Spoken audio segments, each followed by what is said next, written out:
Hey bitches, it's Holland. What's good and welcome back to my channel. Yes, I know this video is delayed as hell, but I just wanted to put out those videos first because they were about current issues in the K-pop community. So, as you can read by the title, I will be giving my review of December 2019 comebacks from the groups and soloist I stan. I'm not expecting this video to be extremely long considering that basically every K-pop group had a comeback between the span of October and November so that they could try to get nominated by an award show, leaving us with scraps for the remaining of the year, but y'all not ready for that conversation lol. So anyways, let's get into the video. The first comeback I have is Jung Jinwoo's Nowhere, which released on December 3rd. The main thing I enjoyed from his comeback was the styling.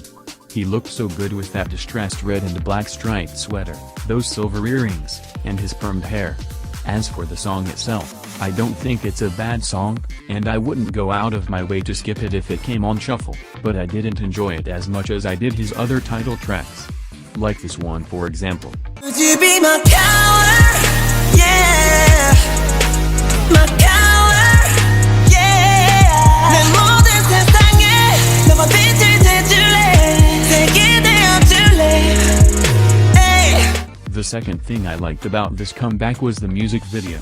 I loved the vibes that it gave off and how it correlates with the message of the lyrics, which is about how people put on a persona and a mask when they're out in public to make others feel comfortable. As for Drowning, I found it on the same level as Nowhere, in which it wasn't anything I wouldn't go out of my way to listen to. The second comeback I have is Monsta X's Middle of the Night, which released on December 6th. For the song itself, I didn't really enjoy it very much because it just reminded me a lot of the typical slow Charlie Puth sounding music that is very popular among male American vocalists.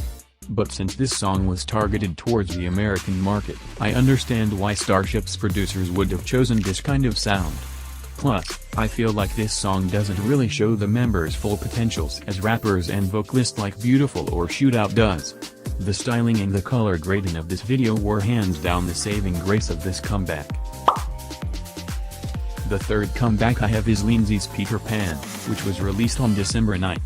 When it comes to this comeback, at first, I was a bit mad because I felt like it was too early to already give her a comeback because she had just debuted a month ago, and that she should have waited till 2020 to release it and instead give Villain or G a comeback since they haven't had a comeback since 2018. But I decided to look past that fact and engage the content in front of me. For me, this comeback was good and all of the music videos looked good, but something about it felt a bit lackluster compared to her debut song with It's Alright. However, the songs themselves were very good and almost surpass It's Alright in that aspect. My favorite B-sides from the mini-album were Kid and Overdue. All I know is that I can't wait for PLT to release their third album so I can hear the glory that would be a Lindsey and Villain collab. The fourth comeback I have is Holland's Loved You Better, which released on December 11th. I absolutely love everything about this comeback. 10 out of 10, and that's on Period Love. Hook was amazing. I loved how the music video talked about Holland's past, and how he was bullied in middle school when his best friend revealed to the whole school that he was gay. This along with Todrick Hall's Nails Hair Hips Heels were my gay anthems of 2019.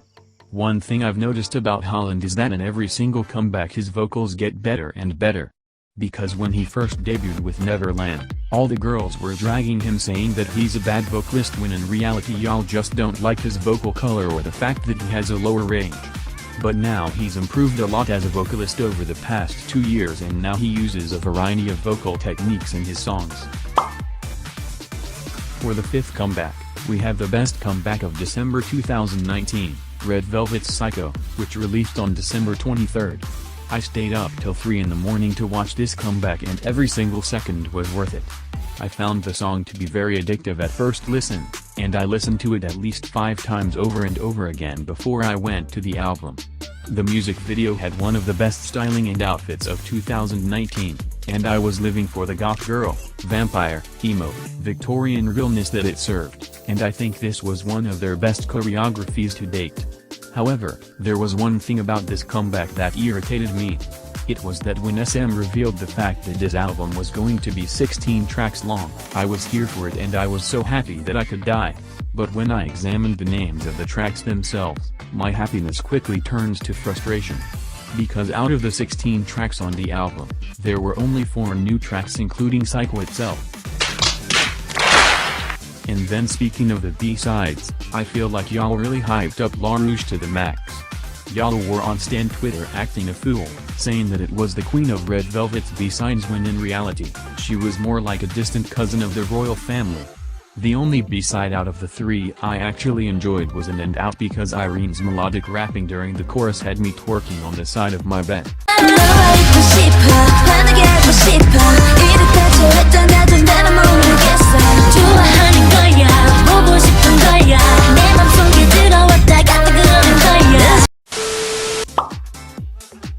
The last comeback I have for December was Modi's Want.